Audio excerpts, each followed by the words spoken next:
4월 25일 살아계신 하나님의 말씀 로마서 5장 6절부터 10절 말씀으로 연약한 강자들이라고 하는 제 말씀드립니다.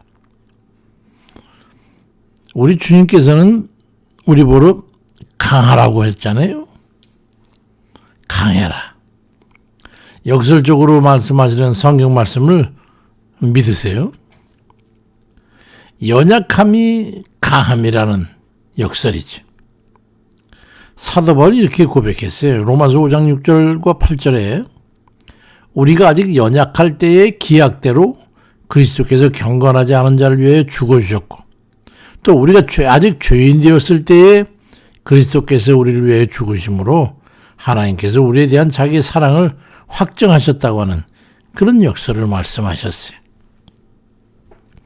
우리가 능력이 없어 갚을 길 없는 그런 죄값을 우리가 무기력하다는 그 이유로 해가지고 예수 그리스도 우리 주께서 대신 짊어지게 하심으로 해가지고 우리 힘으로는 해결할 수 없는 죄짐을 벗게 해주셨고 멸망받을 수밖에 없는 죄를 짊어지고 있는 상태에서 죄인을 불쌍히 여기셔가지고 대신 죽어주심으로 구원해내셨다는 말씀입니다. 결국 어떤 누구의 변호나 또는 아니면 어떤 논리나 합리 그런 걸로 이겨서 죄에서 우리가 벗어난 게 아니라 도저히 방법이나 길이 없는 무능력한 그런 이들을 불쌍히 여기심으로 전능하사 능력 있으신 우리 하나님께서 긍휼히 여기셔가지고 우리를 구원받게 되었다는 것이죠. 로마서 5장 9절에 그러면 이제 우리가 그의 피로 말미암아 의롭다 하심을 받았으니 더욱 그를 말미암아 진노하시면서 구원을 받게 될 것이라고 한 걸음 더 나아가서 말씀합니다. 그러니 우리의 연약하기 때문에 하나님의 능력을 힘입어 강한 자가 된 것이라고 하는 것을 알아야 되는 거죠. 우린 그 의미를 알아야 돼요. 이 역설의 비밀을 깨닫게 되면요, 우리의 영육의 삶에 말할 수 없는 큰 유익을 얻게 됩니다. 하나님께서는 강한 자들을 내치시고 연약한 이들을 받아주십니다. 누가복음 4장 25절 이하에 내가 참으로 너에게 이르노니 엘리야 시대에 하늘이 3년 6개월간 닫혀 온 땅에 큰 흉년이 들었을 때에 이스라엘에 많은 과부가 있었지만 엘리야가 그중 한 사람에게도 보내진 바짝 오직 시돈 땅에 있는 사렙다 한 과부에게 뿐이었으며 또 선지자 엘리사 때에 이스라엘에 많은 납병한 자가 있었지만 그 중에 한 사람도 깨끗함을 얻지 못하고 오직 수리아 사람 나만 뿐이었다고 말씀합니다. 사렙다 과부나 또 수리아 나만 장군이나 이 모두가 다 하나님의 은택을 입을 만한 그런 사람이 아니었음에도 불구하고 그들이 연약했기 때문에 아무것도 의지할 것이 없었기 때문에 하나님께 은혜를 입은 거지. 의지할 것도 없고 기댈 것도 없는 그런 약하고 고독한 이들을 하나님께서는 긍휼히 여기셨던 거예요. 어디 그뿐입니까? 3년이라는 주님 공생 기간 동안에 주님께 나아가서 어떤 영적인 문제나 심적인 문제나 육체적인 그런 문제에서 구원받은 모든 이 중에 당시에 좀 기득권 있는 그런 사람은 없었어요. 거의가 다 가난하고 연약하고 빈곤하고 아무도 의지와 힘이 있는 그런 이들이 아닌 소시민들이었다는 것을 보면은 우리 주님의 그 깊은 뜻을 알 수가 있죠. 진정으로 도움이 필요한 자들에게 우리 주님은 나아갔던 거예요. 시편 146편 9절에 여호와께서 나그네들을 보호하시며 고아와 과부를 붙드시고 악인들의 길은 굽게 하시는도다라고 말씀합니다. 그래서 우리를 향해서도 우리의 고귀함을 인정하실 때 야고보 1장 27절에 하나님 아버지 앞에서 정결하고 더러움이 없는 경건은 곧 고아와 과부를 그 환난 중에 돌보고 또 자기를 지켜 세속에 물들지 아니하는 그것이라고 말씀합니다.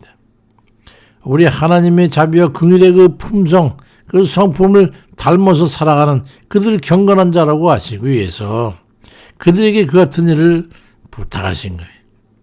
이 세상에 약하고 어려운 이들을 긍휼히 여기시는 것을 알 수 있죠. 기도도 결국 연약한 이들의 기도를 들으십니다. 로마서 8장 26절에 이와 같이 성령도 우리의 연약함을 도우시나니 우리는 마땅히 기도할 바를 알지 못하지만 오직 성령께서 말할 수 없는 탄식으로 우리를 위해서 친히 간구하시느니라 말씀합니다. 우리가 기도도 할 수 없으면 그렇게 연약할 때에 그마저도 돕기 위해서 성령을 통해 우리를 위해서 친히 간구해 주시는 그 하나님의 그 자비와 긍휼을 깨달아야 돼. 하나님 앞에 강해봐야 시련만 커질 뿐이에요. 버텨봐야 그게 강한 게 아니죠. 그것이 자신의 연약함과 부족함과 무능력함을 인정하고 주님을 의지해가지고 자비와 긍휼을 바라고 하나님 앞에 나아가야 되는 거예요. 마태복음 12장 20절에 상한 갈대를 꺾지 아니하며 꺼져가는 심지를 끄지 아니하기를 심판하 이길 때까지 하리라고 말씀하지 않습니까? 연약하기 때문에 주를 의지하는 그런 이들을 우리 주 하나님께서는 긍휼히 여기시는 거예요. 하나님의 긍휼하심을 잊고 의지해서 살아내시길 바랍니다. 그것이 힘이요 능력인 것을 믿으십시오. 우리는 언제 연약합니까? 무능력하고 연약함 때문에 도움이 될 만한 일을 구할 때가 어느 때인 말이죠. 어떤 상황에 어떠한 때 누구의 도움이 필요하냐 이 말이죠. 자신의 능력으로 한계를 느낄 때 도저히 이제 틀렸구나. 자기 힘으로는 불가능한 상황에 부딪히게 될 때 대적으로부터 공격적 위협을 당해가지고 방법이 없을 때 갑작스런 병과 사고를 인해서 육체 타격을 입고 쓰러졌을 때 사업의 실패로 인해서 삶에 대한 능력을 잃어버렸을 때와 같은 그런 우리 자신이 나약해져가지고 우리 힘과 능력으로는 도저히 감당할 수 없는 그런 상황에 직면할 때 우리는 자신감 무너지고 당황하게 되고 무력감에 의해 좌절하고 절망하게 됩니다. 그게 인간의 한계예요. 그런 때 사람과 세력과 물질을 의지해서 헤어나려고 하는 그런 이들이 있는가 하면은 하나님 뜻에 이끌려가는 이들은요 그런 세상적인 것마저도 소망이 끊어질 때 비로소 세상 것 다 놔버리고 자기 의지인 것, 세속적인 것, 육체적인 것, 심적이든 다 내려놓고 그땐 영의 눈을 뜨고 주님만 바라보게 되는 거예요. 그게 주님의 목적입니다. 세상 것에 의지할 것이 남아있을 때 하나님을 온전히 의지하기가 쉽지 않습니다. 시편 115편 11절에 여호와를 경외하는 자들아 너희는 여호와를 의지하여라.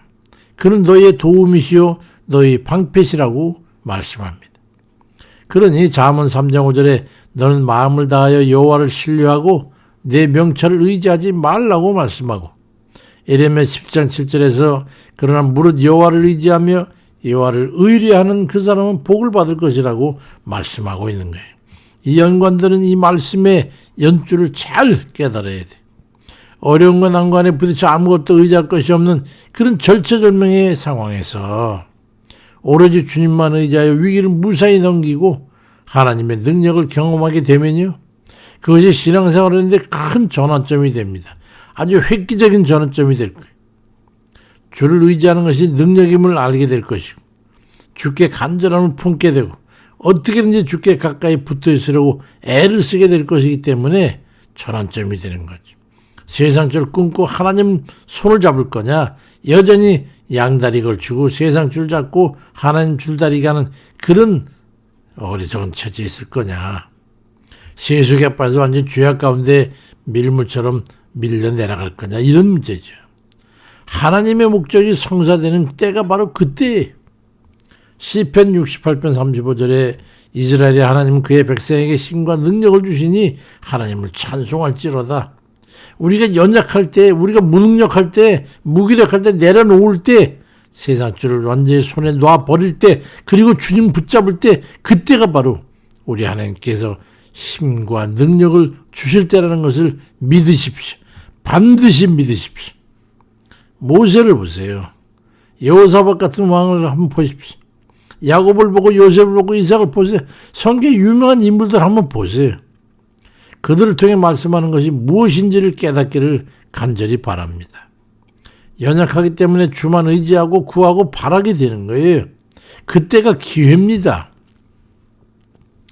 인생에서 더 이상 희망이나 기대할 것이라고는 없는 완전한 절망 상태에 이르렀을 때 지푸라기라도 붙잡고 싶을 때 신에선 가지떨구미 나무에 불로 현현했던 그 능력의 하나님의 의미를 깊이 묵상해 보시기 바랍니다.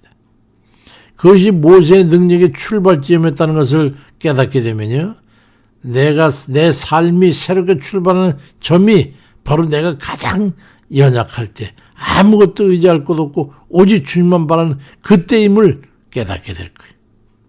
완전한 절망 앞에 서게 될 때가 절체절명의 기회임을 깨닫고 전적인 믿음과 신뢰를 가지고 주 앞에 바짝 붙으시기 바랍니다.